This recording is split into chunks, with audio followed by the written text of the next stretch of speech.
Hi friends, మా ఇంట్లో వరలక్ష్మి వ్రతం ఎలా జరిగిందో ఈ వీడియోలో అయితే చూసేద్దాం. ముందుగా కడపట్లో ముగ్గు వేసుకొని బ్యాక్గ్రౌండ్ డెకరేషన్కి పూలు అయితే అరేంజ్ చేసుకున్నాము. ఇంకా పీట వేసుకొని ముగ్గు అయితే పెట్టుకొని తర్వాత తోరణాలు కూడా రెడీ చేసుకున్నాను. ఇంకా పసుపుతో వినాయకుడిని కూడా ప్రిపేర్ చేసుకున్నాను. ఇక్కడ సీను కాసులతో ఒక డిజైన్ అయితే ప్రిపేర్ చేస్తున్నారు. ఇంకా అమ్మవారి ఫోటో దగ్గర అయితే ఈ విధంగా అలంకరించుకున్నాము. ఇంకా పూజ అయితే స్టార్ట్ చేసేసాము. వినాయకుడి పూజ అయితే కంప్లీట్ చేసుకొని ఇంకా అమ్మవారి పూజ అయితే స్టార్ట్ చేసుకునేటప్పుడు నైవేద్యాలు అయితే పెట్టుకున్నాము.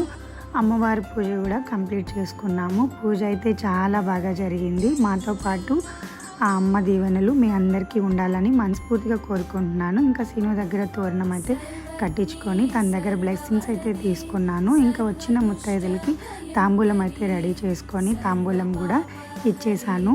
మా ఇంటి లక్ష్మీ పూజ మీకు నచ్చినట్టయితే నా ఛానల్ని